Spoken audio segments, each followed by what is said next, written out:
Le manioc. Pour des millions de gens, c'est la base de l'alimentation. Et pourtant, depuis quelque temps, une rumeur virale sur les réseaux sociaux en a fait une sorte de poison public. Alors, qu'est-ce qui se cache vraiment derrière cette histoire? C'est ce qu'on va voir. Et voilà, tout part de cette phase. Une publication sur Facebook postée par une personnalité publique au Cameroun, et ça a mis le feu aux poudres. Des affirmations vraiment choquantes. Et c'est cette petite phrase qui est au centre de toute la controverse. Du coup, la question est sur toutes les lèvres.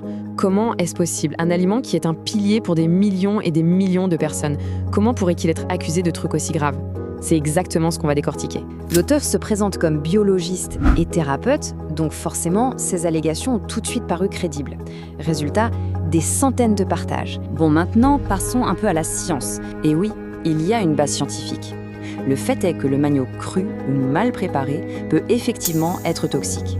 C'est ce petit grain de vérité qui a servi de terreau, si l'on veut, à toute la désinformation qui a suivi. Alors la coupable, ou du moins la suspecte numéro 1, c'est une molécule qui s'appelle la lanamarine. C'est un peu elle le méchant de notre histoire. Elle est naturellement présente dans le manioc et c'est d'elle que part toute la polémique. Mais alors attendez, si c'est si dangereux, comment ça se fait que des millions de gens en mangent tous les jours sans problème?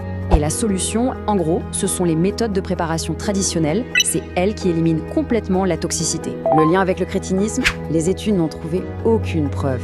Ça favoriserait le cancer? Non plus. Le lien n'est pas du tout établi par les experts. Et cette citation du professeur Dweck, elle est vraiment puissante. Parce qu'elle ne fait pas que démentir les rumeurs. Elle remet les choses en perspective en rappelant une vérité essentielle. Loin d'être un poison, le manioc a sauvé, et sauve encore, des millions de gens de la faim.